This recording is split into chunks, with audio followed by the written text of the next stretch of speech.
Hey there, this is Patrick with Dallas Hockey Hangout, coming to you after a 6-1 flogging of the Calgary Flames. What can you say? All the Stars do is win, win, win, win, win, win, win, win, win, win.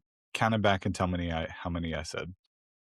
Yeah, 10-game winning streak without, two of their top 5 players on the team, and Rantanen and Rope Hintz. So look, the time is good right now. Apologize for being away for a hot minute. It's obviously busy time of year, and the Olympics, I was soaking up every game. Not the biggest fan that they were during the day, so it kind of made, podcasting about them after the games and stuff a little difficult. So I'll have a Olympic section at the end, and you know, I am fascinated with the jerseys. So give you a little note I heard on that. So, but yeah, we'll get to 6-1 win. Start with how should we be viewing this team, and then it's as a dominant team that's seemingly refound its consistent game and is getting better, because it seems as though, how could you say they're going to get better from a 6-1 win? But I feel like, we'll get into it with the game recap, but I think that they haven't been starting the best. But the fact that they keep winning when they don't have the best first period is impressive. Is that going to transfer over to the playoffs? Probably not. I don't think that you're going to get away with, not being the best team in the first period and consistently pulling out series wins. Like Dallas has done it in the last few years, in which they dropped the first game and come back to win a series, and will maybe have a bad couple first periods and come back. But I don't know. That's just not a recipe for success. So, as great as this win was, the shots were 10-9 after the first period. And, Calgary was in the game. Calgary has some good players. They test teams. It's not like they're rolling over to everyone. So, look, it's a great win. Another great back-to-back win. I think Dallas makes those look so easy. And I think DeSmith is such a steady force and in goal at the second game of the back-to-back. So, Dallas has the formula on these 2 games and 2 nights, and, how to go about it with their strategies. I saw a note just looking at the game reports, and you look back to the game against Vancouver, and, what really stuck out to me, as a few other people, Miro's he only played 21 minutes against Calgary. Like, man, this guy's pushing 26, 27, 28, often. So it does seem as though that it's a concerted effort. He played a ton in the Olympics. I do wonder, and obviously with all that travel and stuff, I do wonder how much they're just not wanting to overload him. I've heard numerous times him say that he can handle as many minutes as possible, but I think that it's about his legs being fresh and that extra jump, because you can see, like we've seen in this win streak and at times, during the Olympics, like when Miro gets the puck and lugs it up the ice himself from his own defensive zone. He's as fast as anyone in the league, and he's so deceptive with his strides and his stick work that teams aren't able to, close on him fast enough to, hamper him enough. So, his playmaking is increasing. Obviously we see the assists are piling up for him. So this team's cooking right now, and they're doing it without stressing their best player, arguably. And that's great. The schedule's very difficult here in March, just given the everyday off and on type thing. So I'm sure that is factoring into it as well. We got testing my math live. So that's 50. So we have 21 games left, I believe.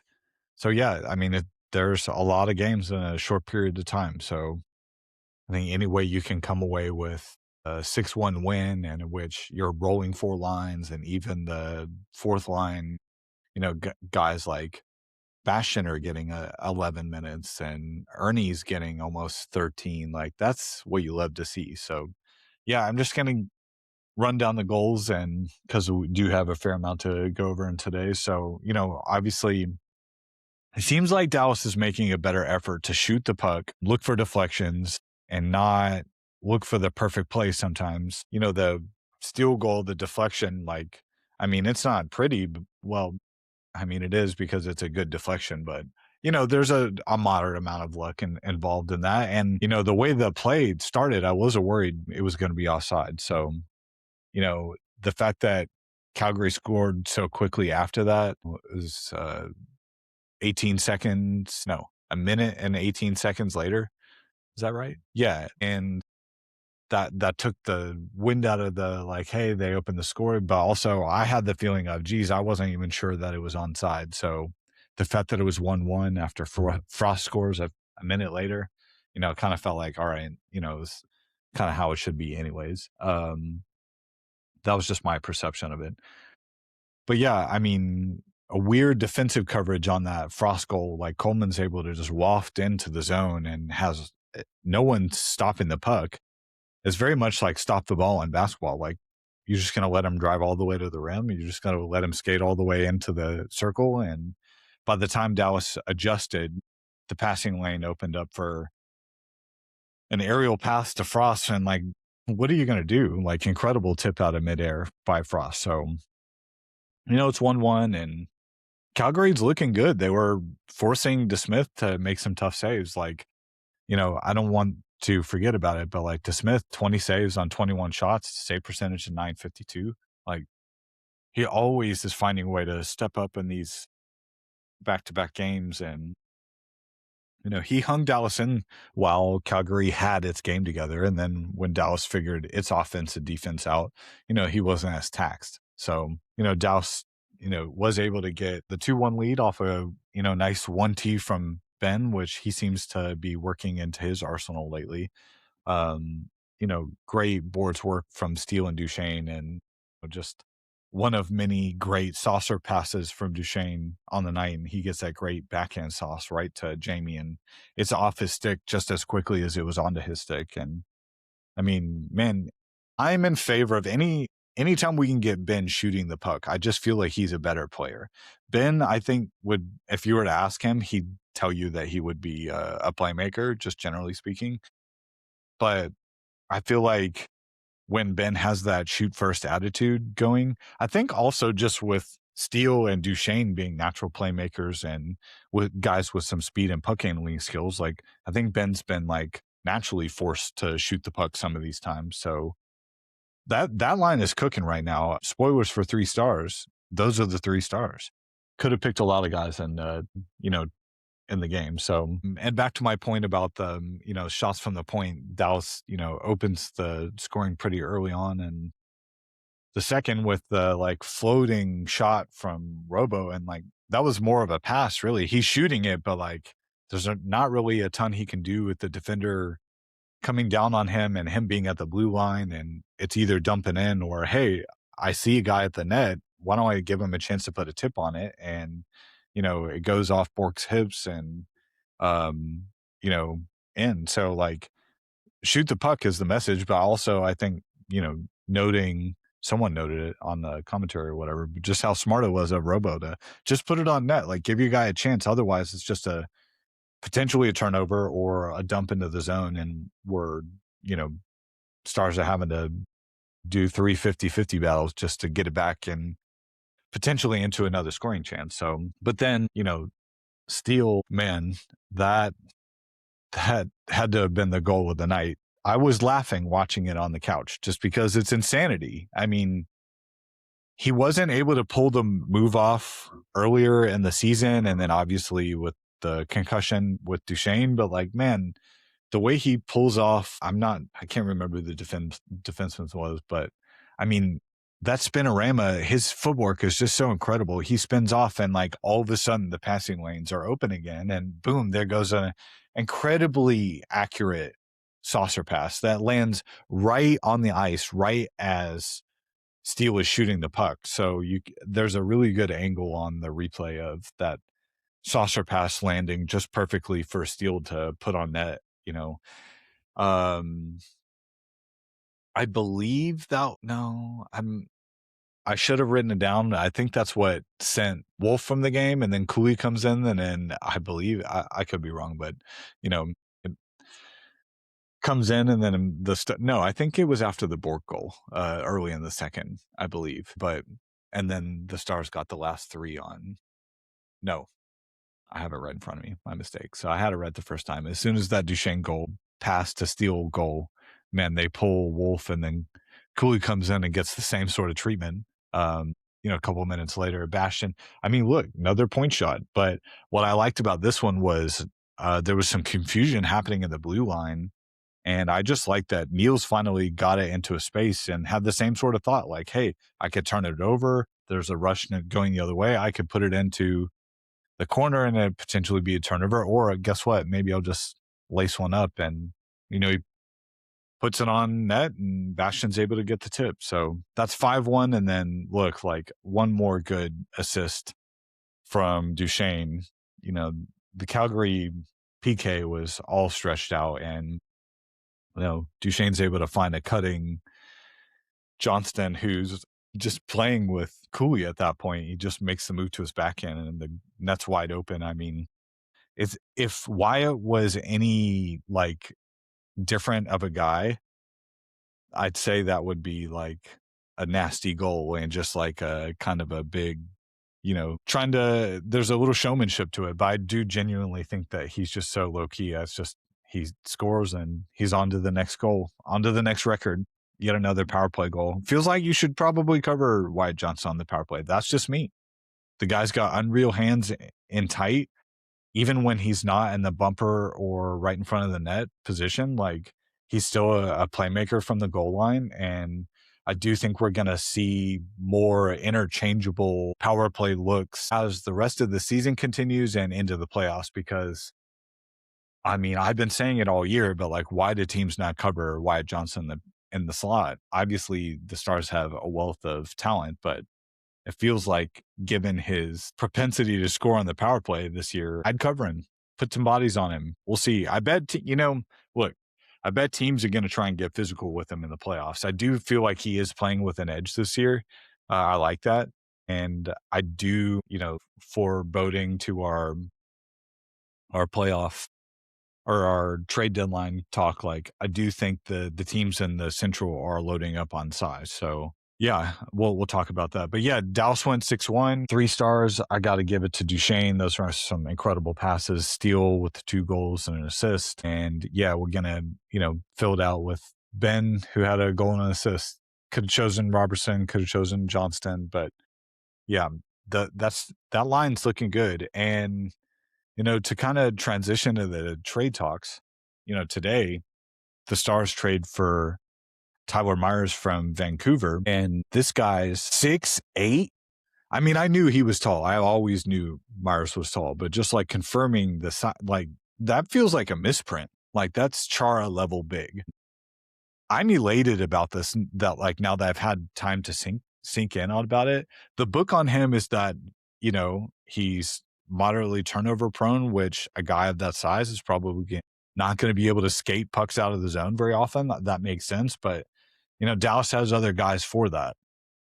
The Wild loaded up with McCarron. I saw Vegas just traded for Cole, a 6'3" guy. Like, the West is going to be about checking, hitting, board battles.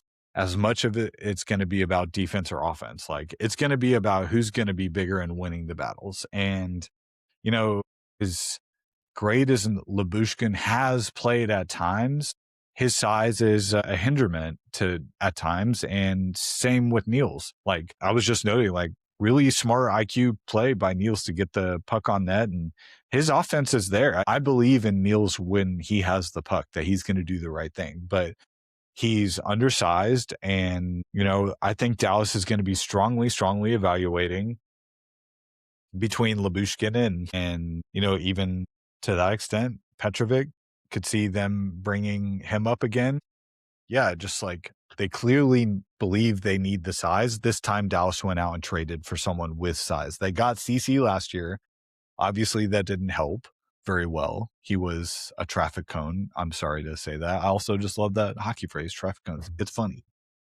But yeah, I have hope for Myers because he's a right shot, which Dallas needed. He's going to be physical. He's going to handle the forecheck that people were throwing at him. And like, look, Dallas can win defensively. So they're going to commit to bringing back forwards to help.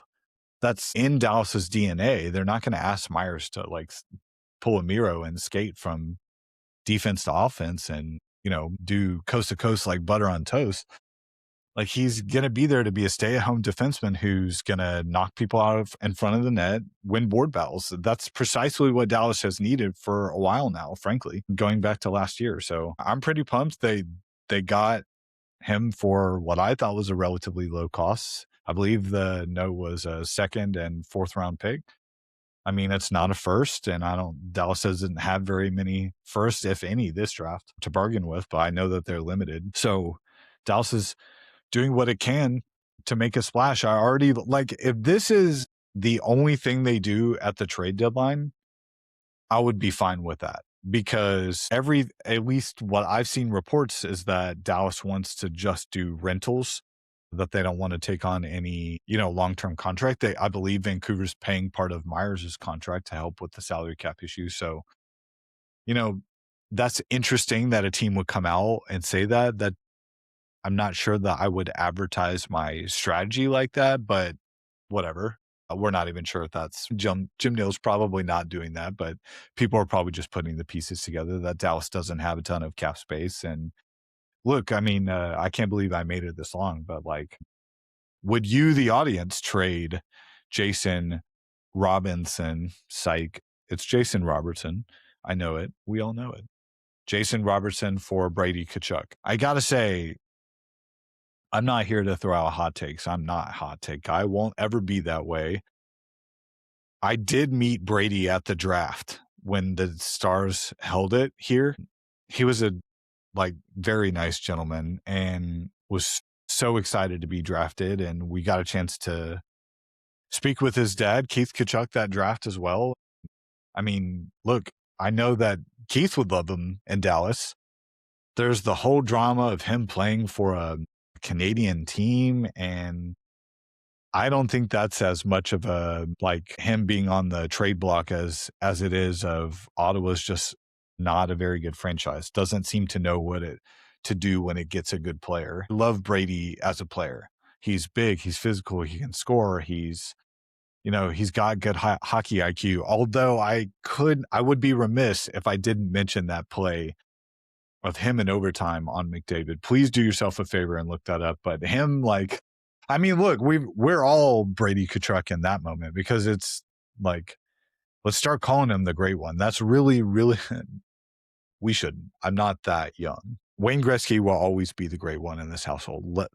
Make that true. But that said, McDavid is still on another level. He's a magician. He is the fastest, most quickest, best offensive player in the league. And so he's squirming away from Tkachuk on the boards there. And Tkachuk's just at some point just tackles him. I think McDavid did a good job to kind of slow down and force Tkachuk to fall over him. But I mean, pretty funny. They get the power play and then of course they get the Bouchard, the Bouch bomb to win the game. Edmonton does, obviously, but look, would I do it? I want to know the salary issue. If Dallas trades Robertson for Tkachuk, I would want to know that Tkachuk is going very much like Rantanen signed a long-term deal. I would want to know that Tkachuk was here long-term. For that reason, based off the information we have, I would lean against that being a deal. It would be as blockbuster of a deal as we've seen in a hot minute, probably since the last time a Tkachuk got traded for Huberdeau and whatnot. So, I mean, yeah, 200-point players, that was pretty nuts. And I mean, look, Brady would fit in really well with the Stars team. We're talking about Myers' size. We need more size. The Stars need more size at forward. They do. And they need a guy that can stir things up a little bit. Ben has been that guy, but also Would it kill to have another one? No, it would not. I would welcome Brady Tkachuk here. I would welcome the drama that might surround it. I think just he would be a really important piece for a cup run, like a guy that is going to do what it takes to win the game. The guy's got passion. Did you see him for Team USA? He was the leader of that team, in my opinion, and he's got an older brother on the team. And I felt like he was still one of the big leaders. Obviously, you had Matthews as the captain and all these other great guys there, but it just felt like that Brady was bringing the energy, talking. You could see him; he's communicating with everyone. He didn't seem to be intimidated that there are all these other all-stars he's playing with. He's coming in here and wants to make his presence felt. The drama surrounding the spitting let me get it correct, spitting chicklets aspect of it, I thought was pretty interesting. Like, look, are we really surprised that nationwide outlets are not getting something right about the Stars? Stars players' last names have been mispronounced since the dawn of time. They still can't get Miro Heiskanen right. They still can't get Rope's first name right. And like, I mean, it is what it is. Like, these guys aren't totally from here, and the names are a little whatever, but I mean, Robertson's pretty easy. It feels like, especially given, and again, I like Yandel. I really do. I think he fits on that space really well. And I think that, largely he's not reporting it as fact. He doesn't say as much. He's saying he could see it as a trade. And then the backlash from, I won't get into it, but the idea that people were saying, don't trust this guy. Well, he's not saying breaking news. Like, this is just on their Spittin' Chicklets podcast. They're throwing it around. That's why the podcast is so great, because they're talking about, hot stove stuff. Like, they're talking about the fun stuff that, oh, wouldn't it be cool if they traded, Luka for AD? No, it wouldn't be cool, Nico Harrison. It wouldn't be cool if they traded Luka for AD. It wouldn't be cool.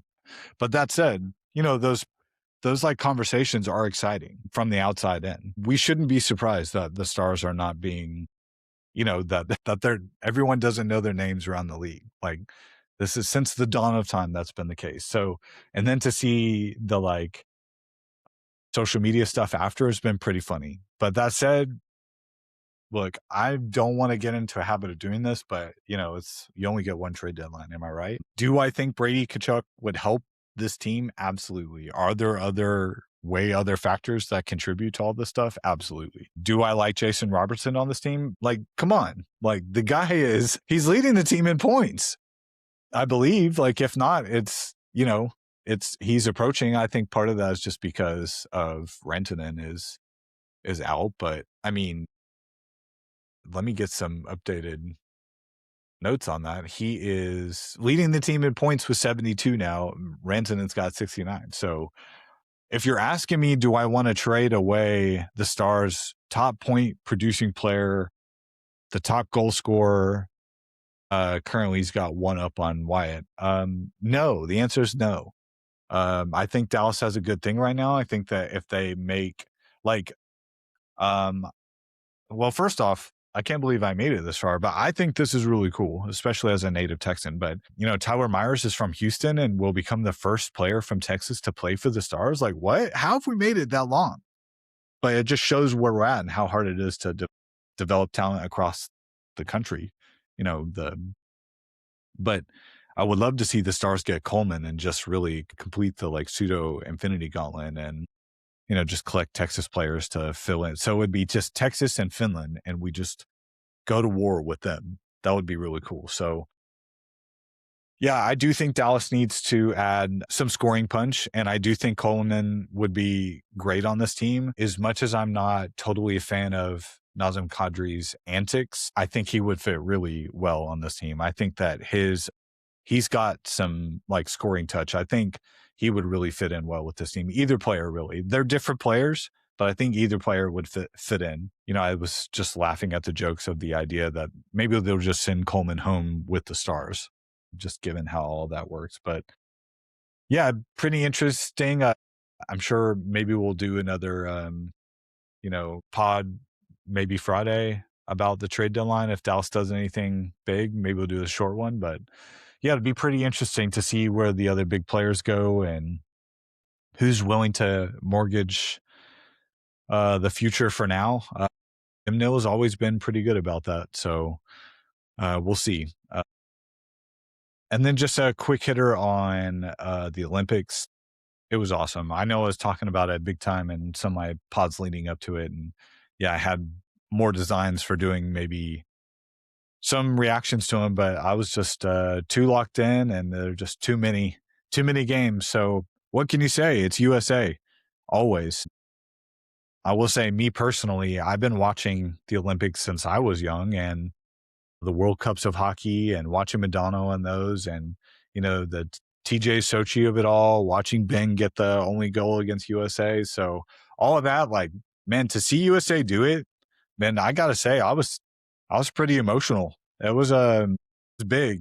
I think for me, why it's emotional is that hockey down here in Texas is, this is football country around here, right? So if you say that you're into hockey, kind of people give you kind of a funny look. I think just seeing that hockey was on a national level and seeing that it was like the USA wins and, people that don't like hockey are talking about it, like, man, that's so exciting. That is so cool. I really hate the like drama surrounding it. I won't even touch that. That said, I just think it's all stupid. I think that I will say that the men, I have no doubt that they support the women's team. Like, just have no doubt. And I also was as geared up for the women's team as the men's. I watched it with the same passion. And what can you say about Hillary Knight? Like, she's a boss. You've got, I'm not sure, I'm sure I'm pronouncing it right, incorrectly, but Bilkey from Texas, that was some pride there. And man, the ladies, like, see, I think it was a little different just because I did expect USA to beat Canada. And then once Poulin was out for Canada, I kind of felt like USA had the edge. They had definitely had the edge in goal. And then like it goes to OT, and man, that was exciting. So, and then, what can you say about the men's game? It was just on pins and needles. So exciting. The Hughes brothers are legends forever. Those teeth should be in the Hockey Hall of Fame. Let's get Jack Hughes some fake ones and get the real ones in the Hockey Hall of Fame. Finland, want to shout out them. I thought that they were really good and obviously just ran into a Canada team. I thought they had a chance, Finland. It sucks that they blew that lead. They're up 2-0, I believe, and Canada comes back. It kind of just felt like Canada was just like, we're going to just turn it on and go win the game. They did it several times to many of their opponents. So, I mean, I don't look at it as it's disappointing in that Finland didn't go far. We obviously, as Stars fans, we were rooting for them to go far, but at the end of the day, for it to be USA, Canada, and for USA to win, that's as good as it gets. And, Finland wins the bronze, and man, I'm just happy for them. I'm just so happy for Ottinger to get to experience that. I'm definitely feeling the American patriotism. That's big. We got to defend our gold 4 years from now. It's nice to say we, though, because it's we Americans. We are part of the team. I like that. And then, yeah, let's just, to wrap it up, we'll talk the biggest game of the season. How about that? Look, Dallas is, I believe, 6 points back of Colorado, and they play Colorado at home on Friday. It's the number one team in the NHL versus the number two team in the NHL. What else could you ask for as a fan, as a Stars fan, as a Colorado fan, as an NHL fan? It's going to be a big one. If Dallas wins, it's a true 4-point game. But if Dallas wins, like, obviously the lead will be down to 4 points. It would be 91 points for Colorado and 87 for Dallas. And Colorado still got a game in hand, but it is just so beautiful to look over to that last 10 column and see 10 0-0 and streak W10. Yeah, it's going to be a game.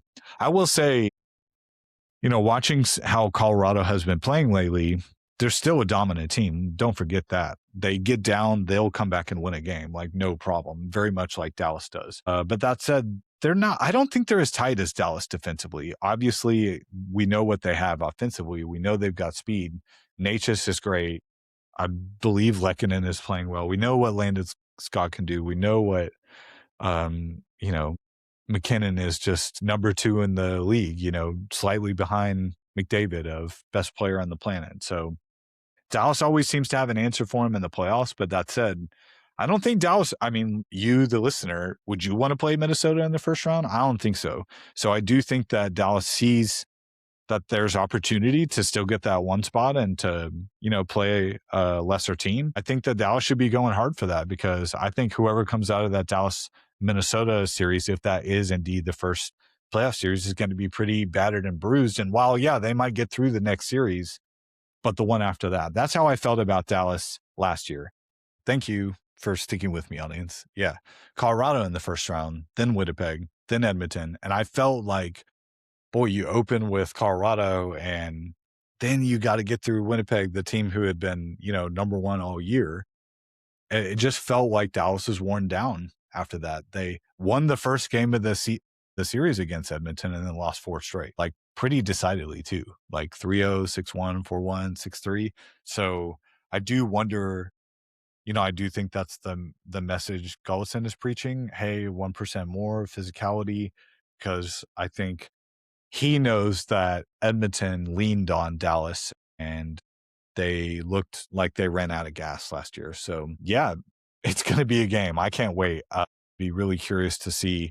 I expect it to be a high scoring game, but I expect it to be some power plays and some power play goals, and be really curious to see if we see Wedgwood back in Dallas. I would imagine so. So if Dallas can win this and potentially get a shot at that 1 seed, man, then you're looking at maybe playing some of these lesser teams in the first round, and then maybe you only have to get through a Colorado or Minnesota in the second round. How are you feeling about, and then let's say you're lucky enough to get through that, how would you be feeling about your chances of getting to the Cup? I would feel much better about it. So we'll do more trade talks, but yeah, I'd be expecting Dallas to pull the trigger on another top 9, top 6 forward and make another run at this thing.